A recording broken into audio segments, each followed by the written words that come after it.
Good afternoon and welcome to Mac TV. We hope you are having a beautiful day. This is the news at 1 p.m. with me, Yada Wanjiko. And me, Kevin Kithuku. These are the headlines.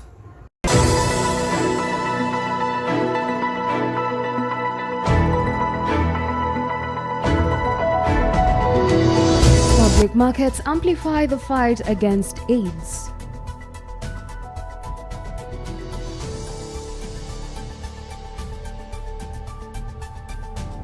Mental illness devastates university students.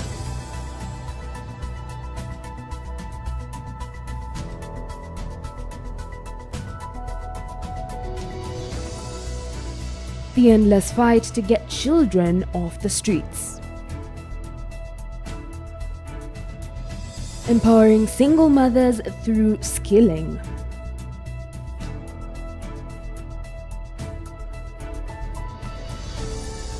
Planting trees troubled by encroachment. The community in tears over perimeter wall construction.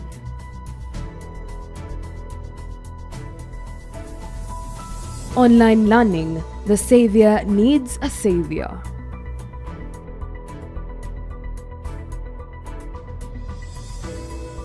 Mombasa, a hotspot for tourism during festive seasons.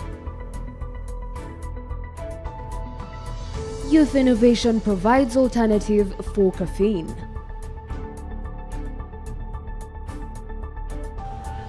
Think you know Makerere University? Think again.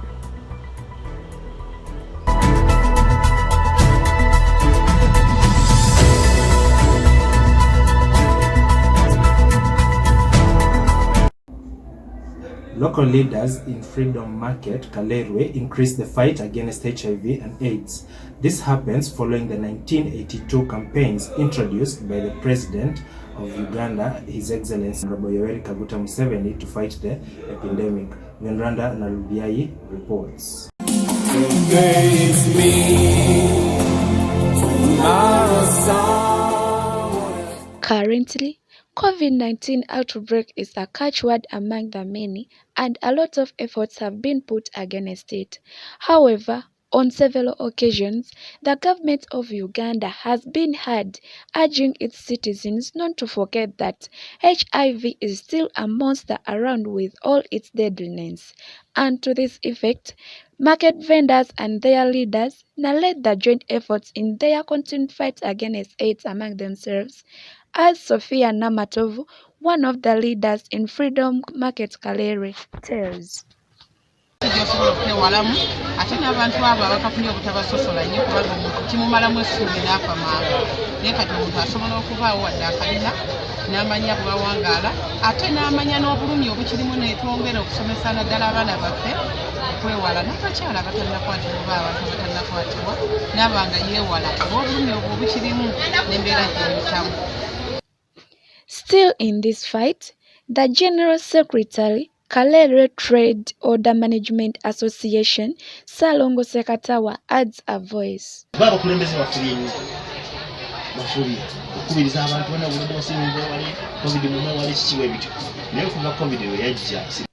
Amidst this struggle, market vendors also narrate the challenges encountered while spreading information against AIDS in Kalerwe Food Market. Abantu babadde tebakyalina maanyi nnyo ng'ate bali nnyo ku ndwadde ya COVID nga kitaba bagamba nti oli omala essaawa 24 n'ofa buli omuntu ebirowoozo yabiza nnyo COVID.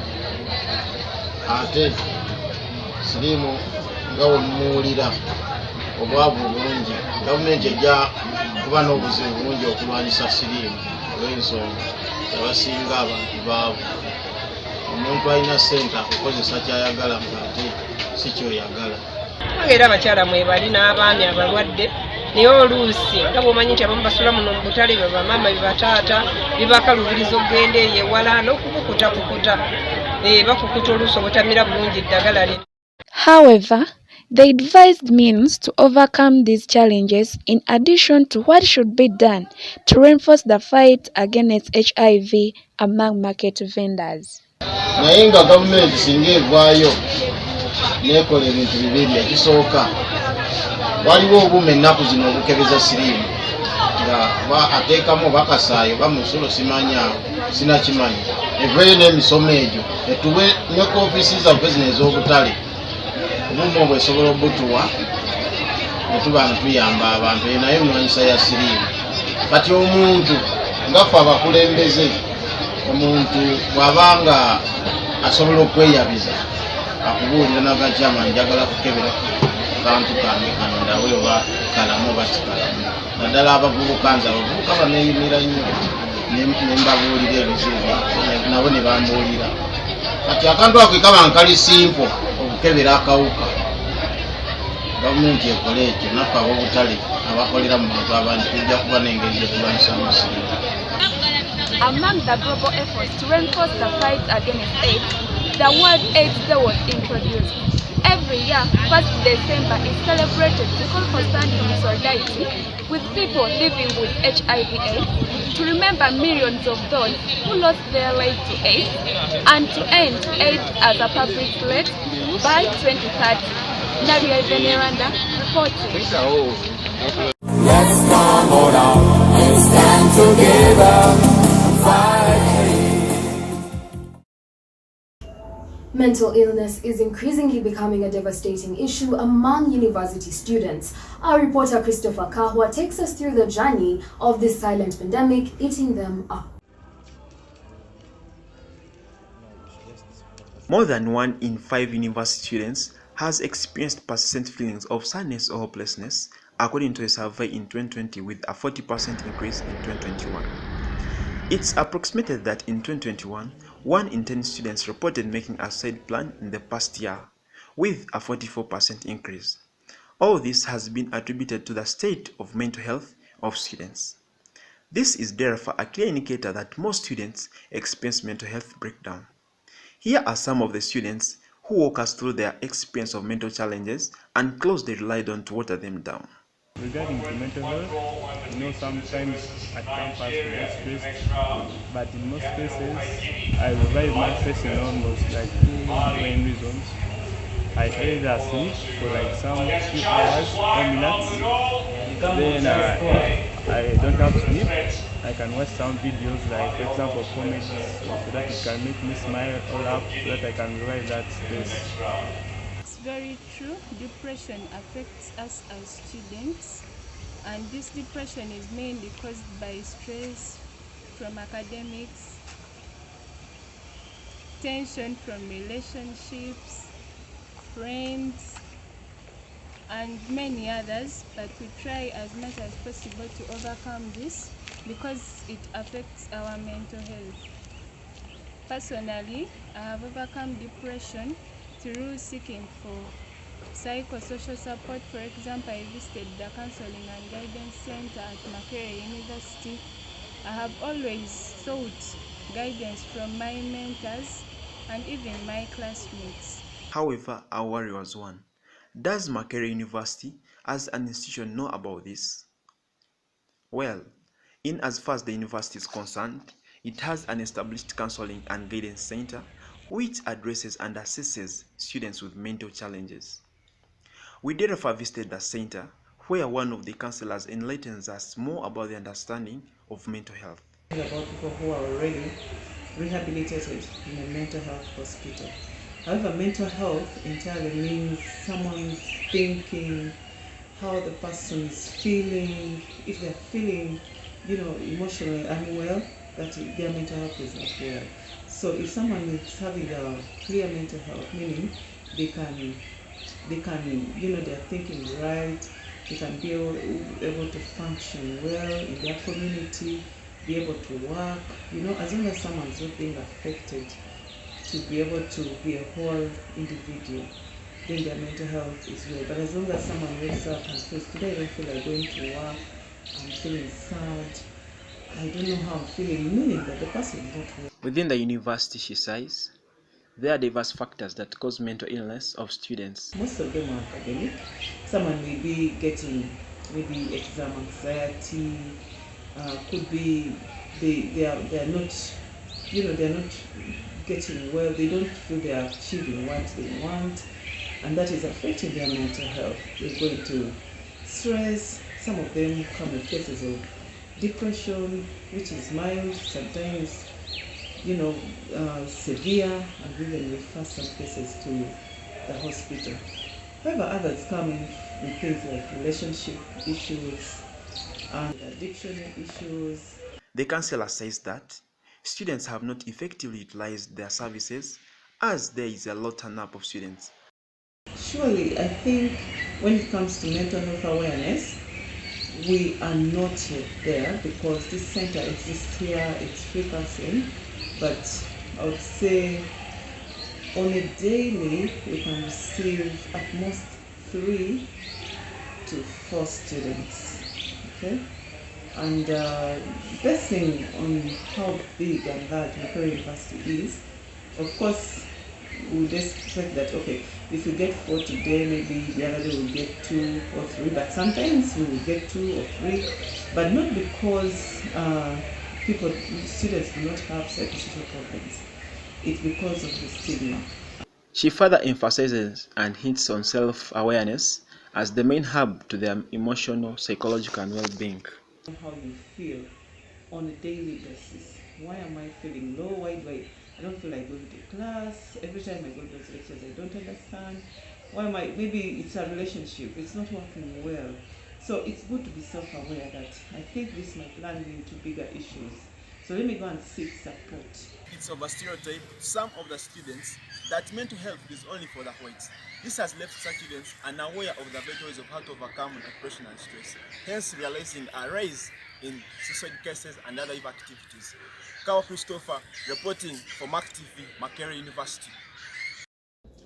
Despite the constant struggle by government and private entities to get children off the streets, it has largely been futile. Is killing them the light at the end of the tunnel? Street children are poor or homeless children who live on the streets of a city, town or village. The United Nations organization estimates that there are about 150 million street children in the whole world. In Uganda, government estimates show that about 15,000 street children live on the streets of Kampala city, Uganda's capital. Most of these children are between ages 7 and 18. The high number of street children in Uganda is majorly attributed to political instability, domestic abuse, increasing poverty levels, and neglect. 15-year-old Michael, who lives on the streets of Kisenyi, a Kampala neighborhood, narrates to us some of the problems they face. Emyaka nyina emyaka 15 kati nga nze obuzibu bwe nsanze ku street ekisooka emmere okugifuna kuba lutalo, ekyokubiri awokusula kuba kutoba, ng'olina okweyiiya, okusula kiba kizibu n'emmere kiba kizibu, ng'obulamu bw'oku street bw'obuzibu, tubaawo okweyiiya, okulya olina okusooka olondalonda ebicupa, sukulapu, kale embeera ng'eyo kola buli mulimu obuli awo.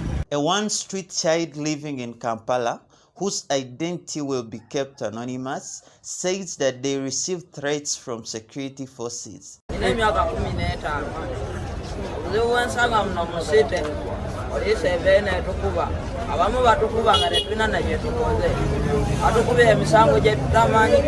What is government doing to assist these children? 3 years ago, State Minister for Youth and Children Affairs, Florence Nachuala-Chinji, made an assurance that government was ready to take action. KCCA, working with police, will immediately launch an operation to withdraw all children from the streets of Kampala and maintain permanent presence on the streets to manage new cases. The children withdrawn from the streets will be taken to designated children's homes, and we are now ready to receive them. Has there been any progress? Well, I guess that's a question for another day. Some international and national non-government organizations have come through for these children. Save Street Children Uganda is a national not-for-profit non-government organization that focuses at bettering the lives of street children by offering them what they crave, the love, the care, the basic human needs, and so much more. In a telephone conversation with one of the team members at Save Street Children Uganda, he gave us a highlight of their major objectives. It's basically to rescue children off the streets. Yes. Rehabilitate them, take them back to school, trace their families and reintegrate them back into their original communities. Okay. So that's basically it. Save Street Children Uganda has equipped these children with skills that can better their tomorrow. Among these are shoemaking, technical skills, jewelry making, hairdressing, and many more. These children have also got access to formal education where they learn how to read and write, associate with individuals freely without any fear of child abuse, and interact at a personal level with their age mates. The children also have got access to professional guidance and counseling, which has helped to awaken their almost dying dreams as majority saw no light at the tunnel of street life. Most of them are now pursuing their dreams of being the future doctors, teachers, and leaders of this rising generation. One street child, identity concealed, complains of threats from security forces, accommodation problems, and anticipates a better life if given a hand.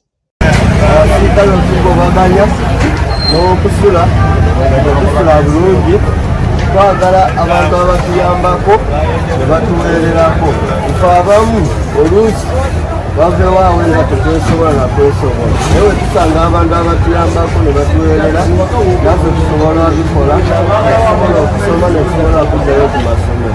The number of street children increases day by day. Government, non-government organizations, society leaders, you and I should work hand in hand to give these children better lives, not just tossing them coins. Ishmael Avenitwe, Mark TV.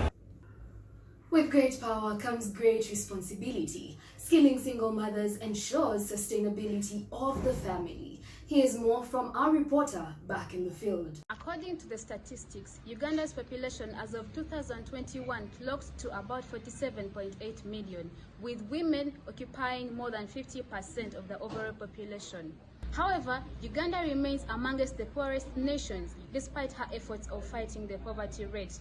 Therefore, the government, non-governmental organizations, in a bid to fight this, have come up with various activities and programs to enhance hard work and create employment opportunities. We visited 92 Hands organization, a non-governmental institution aimed at instilling knowledge and skills into women through its program As for Women. Miss Rhoda, a team leader at this organization, tells us more about what they do. My name is Rhoda, the team leader at 92 Hands organization. Now, 92 Hands is a global movement of young, generous people that are using their God-given talents to help end extreme poverty in Uganda. We do this through various ways. We empower Ugandan women to rise above poverty, especially the less privileged, the single mothers, and young mothers from the slums of Kosovo. However, the organization faces some challenges. Just like any other NGO in Uganda, 92 Hands faces a challenge of funding. Now, it has been a very dire situation where donors have been failing to come through and support people in Uganda because they've also been facing the same pandemic for the last 2 years. So as 92 Hands, it has been a bit of a challenge for us to sustain and run our programs within the funds that we have locally. 92 Hands organization offers a cool and comfortable environment to all its beneficiaries. Tailoring and catering are some of the programs offered at this organization. Tina, a resident of Kosovo, explains how she has benefited from the organization.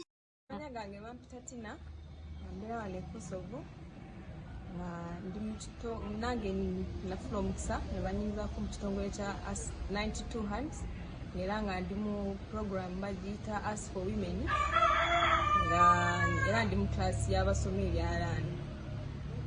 Okusoma okuyigirizibwa kuno ngizeemu bingi nsobola okutungatungako awo ku kyalo nefunamu kasente nsobola okuliisa abaana nsobola okusasula sente ez'enju kale era mbeebaza nnyo ba 92 hands batuyambyeko nyine nga batukwatako. Like the common saying, educate a woman and you will have empowered a nation. The government, non-governmental organizations, you and I should come together to educate a woman, to empower the vulnerable so that they can earn a living. And also remember that if you give a man fish, you feed him for a day. But if you teach the man how to fish, you feed him for a lifetime. Mercy, Mark TV. In a country where charcoal and firewood are the commonest sources of fuel, cutting down of trees has become second nature. Through planting trees, however, sustainability is ensured.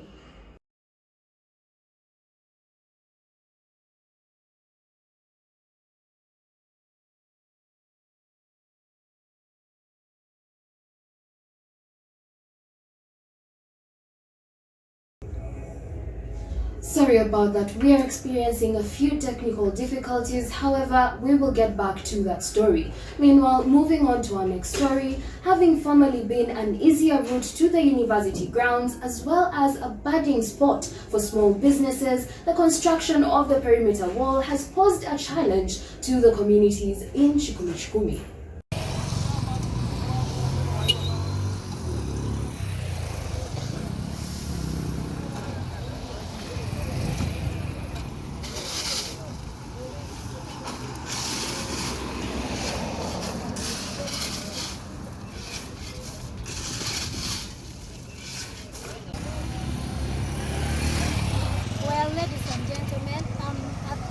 The northern side of Macquarie University, where a new construction is taking place. They're putting up a wall fence around the premises. Well, this is a new initiative since the university started. This side has been free.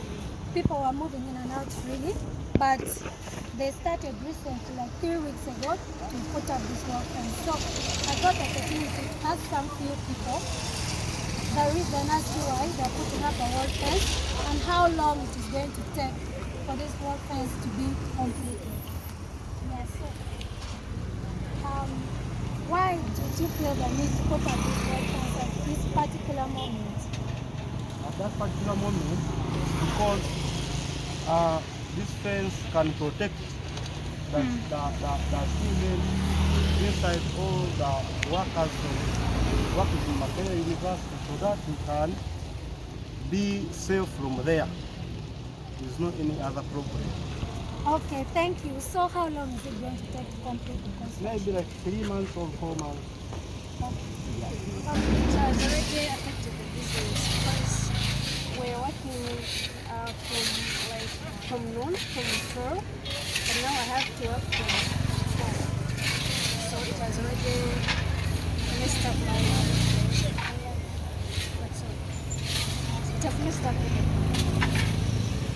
because KCCA don't watch us and they're really coming. They just came without warning and we just saw them picking up this stuff. And it's really affecting us. It's affecting us so much. And like now I'm shifting from one place to another.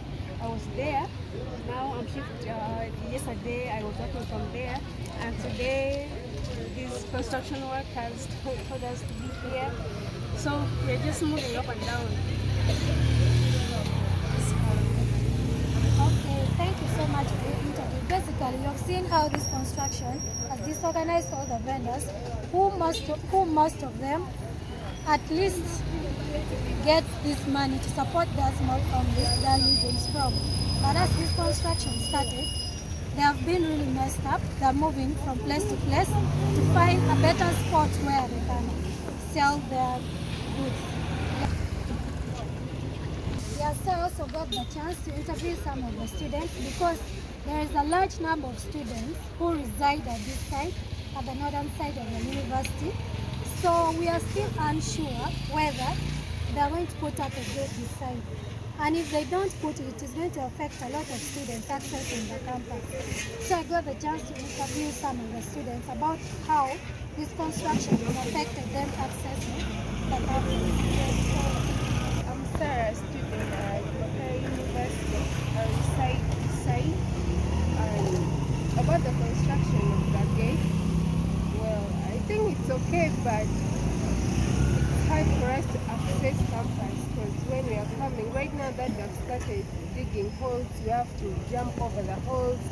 And then in case they're not to put a gate, it's going to be hard for us to access campus because we have to move a long way, first by one day, which will affect us because at times we have to be at campus by 7. So it's really hard for us to go if you have to use that long route. So I would suggest maybe they put for us a gate if they could. Yeah, so I've just concluded the interviews with the people residing on this site. This is what is actually happening. So as per now, as you see, the construction is taking place. The vendors are not on this side are really affected. And the quality of the food that is being sold to the students. Because there's a lot of construction, there's a lot of dust, cement dust, going to the roadside food that they're selling to the students, which is not actually very healthy. And right now, students are very busy accessing the campus because they're doing the examinations for the continuing students. And very soon, the freshers are going to be reporting back to campus.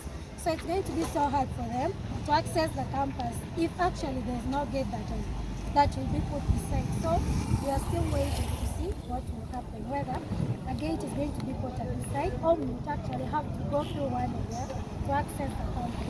Thank you so much. I remain General Sandy Nancy, reporting live from the northern side of Makerere University, locally known as Chikumi Chikumi. Thank you.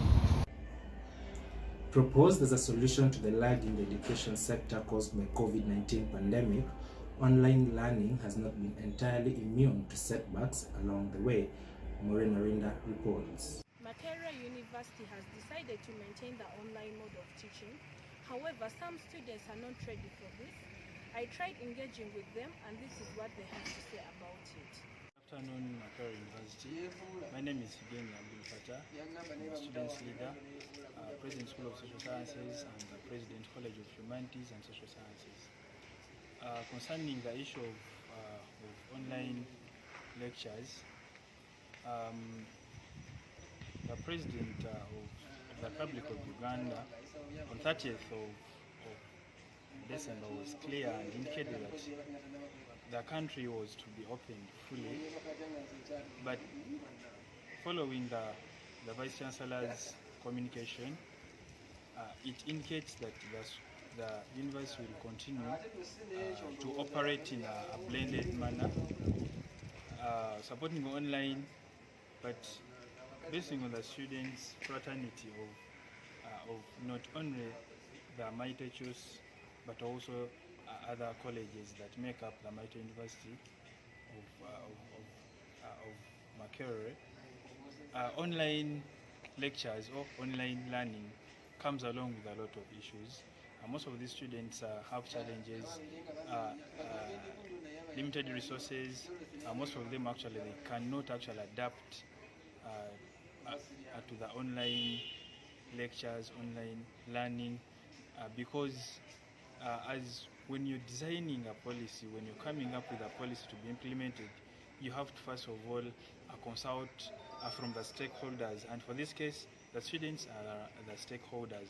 So we as the students, because I'm also a student, we as the students, we think the university council, the university administrators, they have to first make consultations from the students before implementing any policy. So on behalf of the students present of the College of Humanities and Social Sciences, the majority of the students are not in support of online lectures, and as the Council of College Presidents, we already petitioned and we are calling for full reopening of the university come 29th of January 2022. I wish you the best. The online lectures are doing more harm than good to the students. I personally am facing data issues because there is no way I can afford data. When I want to attend certain lectures, There are certain days when I'm very broke, I don't have any coin on me, so there is no way I can really buy myself data to attend the lectures. And also another problem, there is also a problem of poor network connection in the different areas we stay in. There are certain people, like their parents, say that since you're having online lectures, you're not going back to school, you're supposed to stay home. So there are certain people who come from big villages where there is no network connection. So you find that these people can't attend lectures. That's the first problem. The second problem, you can't understand, you can't hear what the lecturer is saying. Like the words can't be clear. And also another problem, you can't discuss with your fellow students using the online lecture stuff. So it's better to have physical lectures than having the online lectures, because physical lectures you meet your classmates individually, you discuss, you also meet your fellow teachers, your lecturers, and you get to see them face to face. So it's much easier to understand when you're seeing the lecturer face to face. The online lectures, a lot of challenges are encountered by both students and lecturers. Like for the case of lecture students, the challenges of network, gadgets, and lack of face-to-face, one-on-one, eye-to-eye contact with the lecturer is very important. And that one alone can, a student can fail to have full attention to the lecturer, and even the immediate feedback is missed by the learner. So I'm not in a view of going 100% online lectures with students at campus here. If we suffered the time of online, the challenges we know of network, gadgets, and our usual culture. Maybe it can be conducted alongside the face-to-face sessions. So the problems of online learning, especially around Makerere here, are very many. You find students who do practical lessons, mostly like science students, or even as students of journalism. Like next year we should be doing more practical, we are fourth years. So if we are introduced to online learning, it becomes more of a burden to us. Now, I wonder how we can handle those cameras, how we can be guided, and maybe assisted. Sometimes you find you need someone to help you understand where to press it in case you need to start a video or shoot a photo or what. Those are the practical skills that we surely need. Someone maybe to stand aside us and help us. Then the other thing is that even the teachers, the lecturers, find it quite hard to express their teachings to us students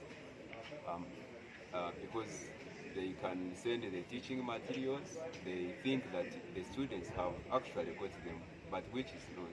Students might have other problems, like they are busy in other issues, they have not actually come to the podcast and listen to them, and you find at the end they are not catching up with what the lecturers have asked in the final exams. Thank you. The students of Makerere University have decided not to go back to online learning in this new coming academic year because they faced many problems in the previous year, and this led to their poor performance. However, we shall be following up with the administration to see if changes can be made. Arinda Morin, reporting for Mark TV. Back to you in studio. As many move to different places for the festive season, for some it is a time to quench their thirst for adventure and fun, with all roads leading to Mombasa. Mombasa, Kenya's second largest city, situated on the East African coast of Africa. The natives here have a common phrase in Swahili that is Mombasa Raha, which means fun, the parties, the relaxation, and all that a domestic, regional, or international tourist will be looking for.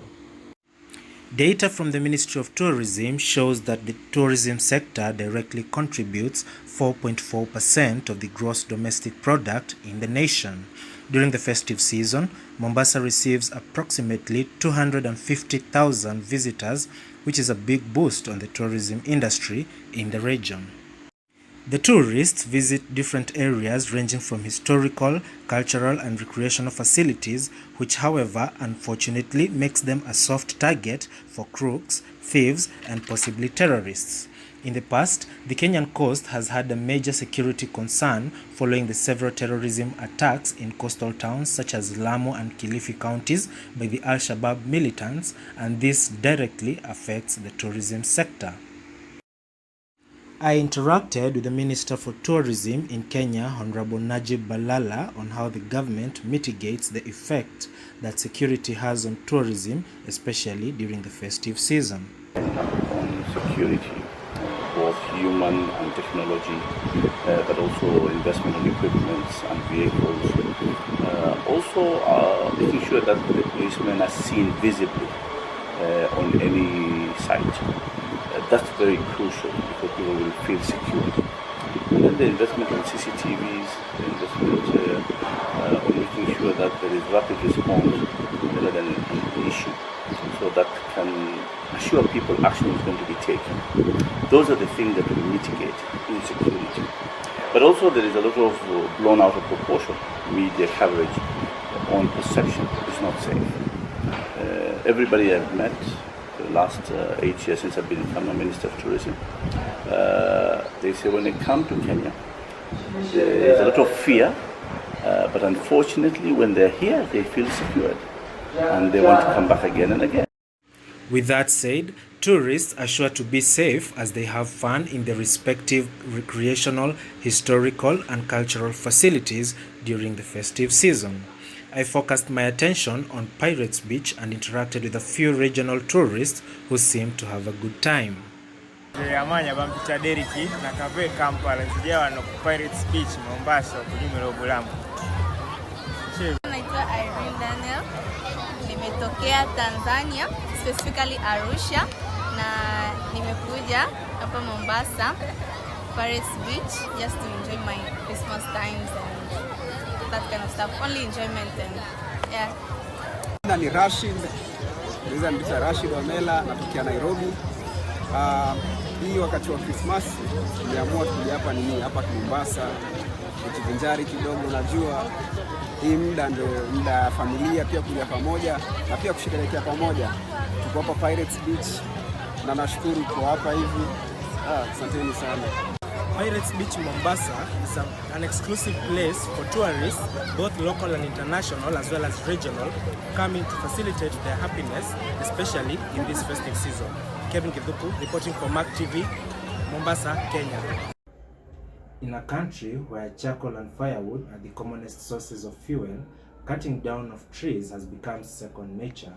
Through planting trees, however, sustainability is ensured. Live at Canopy Gardens in Utarika, Wakiso Division, there is tree planting, but the people around have resorted to encroachment, and we want to know what are some of the reasons of encroaching the land, and this is what they had to say.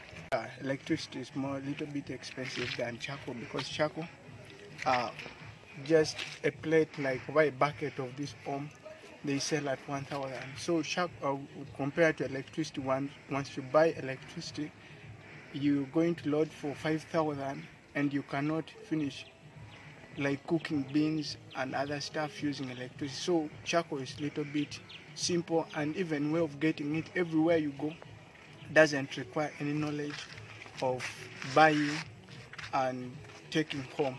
But if you get electricity, you must go, you load. After loading, you have to bring the cooker, you insert in the socket. Then if you're not aware of using it, you may not use it. So charcoal people prefer charcoal just because it is flexible than electricity. The percentage of people who use electricity in this area could be 5%, and the people who use firewood and charcoal within this area is 95%. I think so.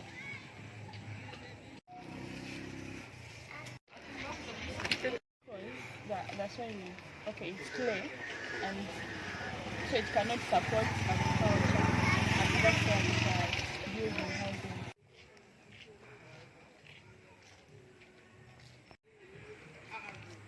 I think the reason why people shifted from tree planting to sugarcane growing, I think it's due to I don't know how I should frame it, but it's like the time they take to grow.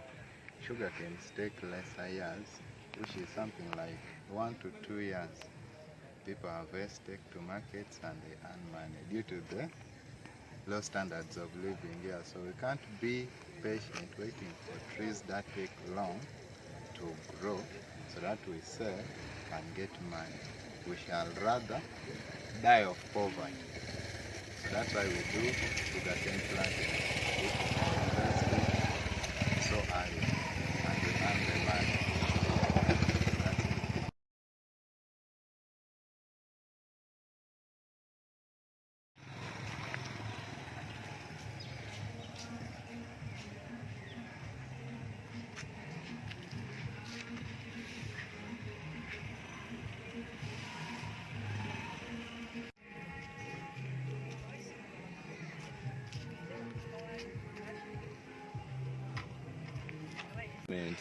Originally it was swampy and it was under NEMA, but now it is very impossible to take people from this place because they have come many.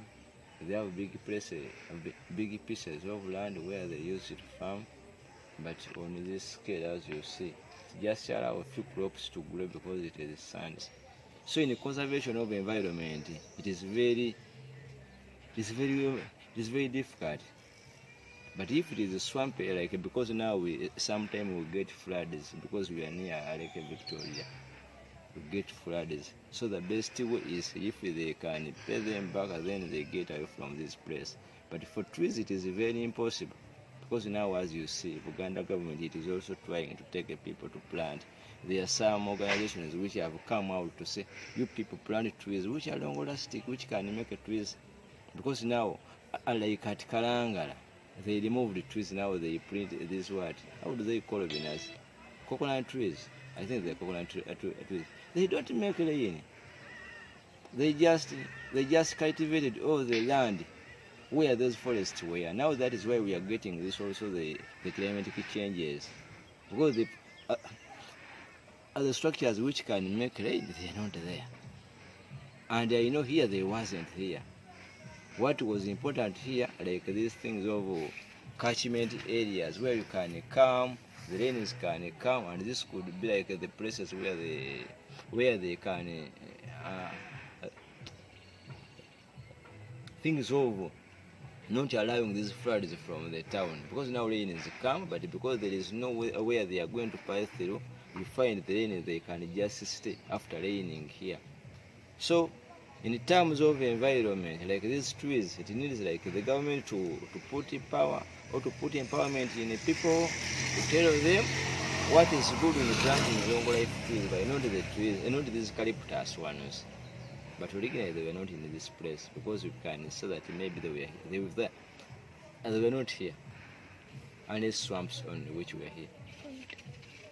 The people around have resorted to encroachment of land through building of houses, sugarcane growing, and even cutting of trees for timber collection, firewood collection, and charcoal burning. Gloria Kendisha, Mark TV. In this episode of Youth on the Move, we encounter a young man hailing from Buya town making a living off the alternative to caffeine.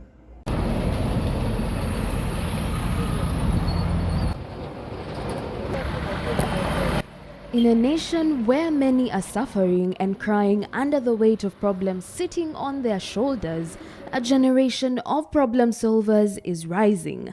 Buya town, located southeast of Kampala city, holds one such person that is making a living off of trying to provide a health solution for his mother. The reason why I started making soja tea, well,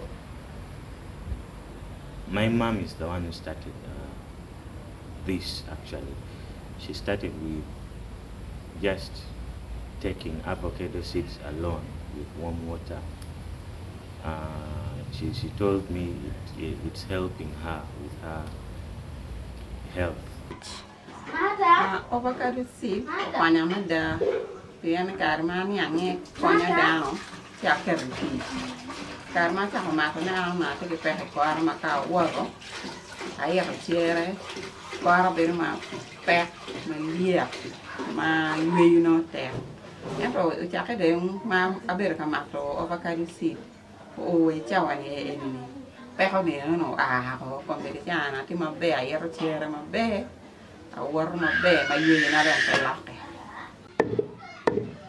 Having figured out an alternative to caffeinated beverages, Enoch sought to make an even better product to ease the consumption of those that would need it. I discovered that it actually has health benefits that are good for human consumption. I discovered it's actually, avocado seeds are actually good for human consumption. You know, avocado seeds help prevent cancer. Avocado seeds help with people with pressure. It helps with things like blood imbalance. You know, it helps with digestive systems. It corrects the digestive system. It helps with, you know, it cleanses the body, it purifies the veins. I decided to improve it and make it taste good. So I added in a few things, a few ingredients that I added in, and those ingredients actually made it taste good. It made it have a good flavor, a good smell, you know, a good taste, but then not forgetting the health benefits and the quality maintained. Curious about how Enoch and his team make sojak tea from avocado seeds, we asked to be taken through the procedure. However, since it was not a business day, we only got to see the end product and hear a little about the process. We get the avocado seeds, wash them thoroughly, you know, grate them, pound them into small pieces, and then put them on the sun to dry, and finally grind them powder. Yeah, the rest of the seeds, same procedure. Yeah, that's how we make. And then at the end of the day, we mix all the seeds. Unfortunately, even solutions come with challenges of their own. Having decided to share this product with the rest of the people, a few difficulties have made the journey a little tougher. We have been having quite a number of challenges in our production. And one of the challenges basically we've been having is capital. We've been having challenges with capital, transportation, delivery, and our materials that we are using in the production line. The sun sometimes disappears, you know. Clients order, and for us we are here still waiting, relying on the sun to dry the seeds, relying on the sun to dry the avocado, the ginger. So at the end of the day, it delays production. It's not easy to work with people who are not sure about getting paid. You know, someone comes here, man, let's do this. You know, when it gets big, the money will come and all that. It's very hard to get people to see what you're seeing. It hasn't been easy to get me, being a person who is still in school. I don't really have a job that I'm doing. Some of the ingredients are very expensive. Things like ginger are expensive. See, because like right now the soja tea we are making is a ginger flavor, and ginger is very expensive. For me to make 100 kilos, I need a lot of ginger. The raw materials, things like avocado seeds, I have to talk to people in the markets who are making juice out of avocado. They are there, and I have to pay them some money for them to keep for me the seeds. Despite the challenges they might have faced, Enoch and his team continue to hope for the best as they share their discovery with those who might care too. The fact that we are growing each and every day,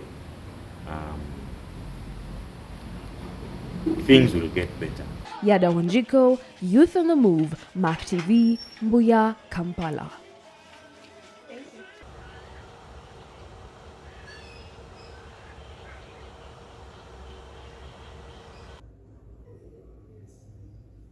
How much do you know Makerere University? Well enough, let's put that to the test. You have probably been to all the sports, but not this one. The calm before the storm. What lies behind these walls is probably the last thing you expected to find. Did you know that Makerere University has a gym? Well, it does, and it is buzzing with activity week in and out. This gym is located beside the Counseling and Guidance Center, opposite Mary Stuart Hall, and found along the pathway to the School of Psychology, right under our very noses. You might have been missing out on so many facilities that the gym has to offer, and by the looks of it, they are bountiful. Well, on the bright side, you still have a chance to get everything that you ever wanted in terms of body shape and muscle toning. They say it doesn't matter how bad you want it, but how hard you work for it. Talking to one of the regular attendants of the facility, we learn a couple of things the gym has to offer. This gym that's dedicated to almost every student at Makerere, although most people are not aware of it, they opt for other options that are payable, but our gym here is mostly free of charge. But although sometimes under rare cases, when you need trainers, you can always have cash in your pockets. But in case you come on a basis of you just working out, it will just be free of charge. You just get in, sign, get in, and you do your workouts and you leave. What does the gym mean to you? According to him, it means a lot of things to different people. For example, some people, they have a motive of making muscles. Others they just want to build up on their strength. We have others coming for weight loss. Others come for weight gain, but that's part of muscle building. Very, very many things that can bring you to it. Actually, there's people who just come to relax.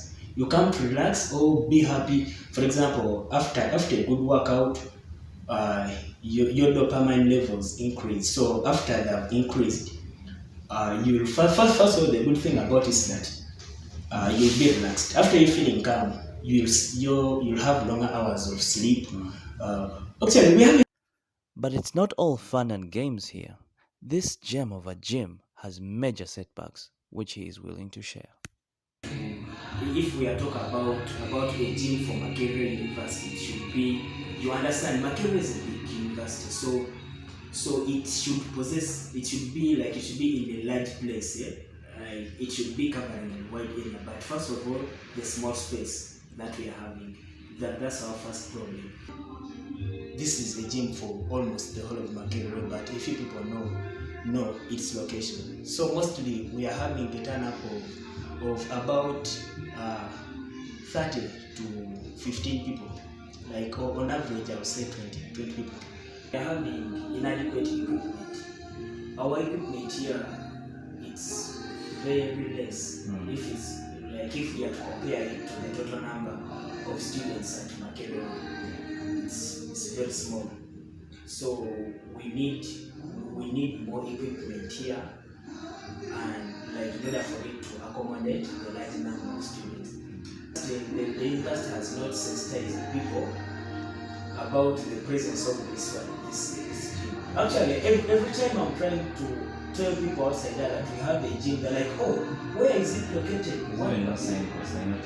Yeah, we have no signposts there, just like you said that. So the sensitization, the location, and then how the people know about the gym, it's very less.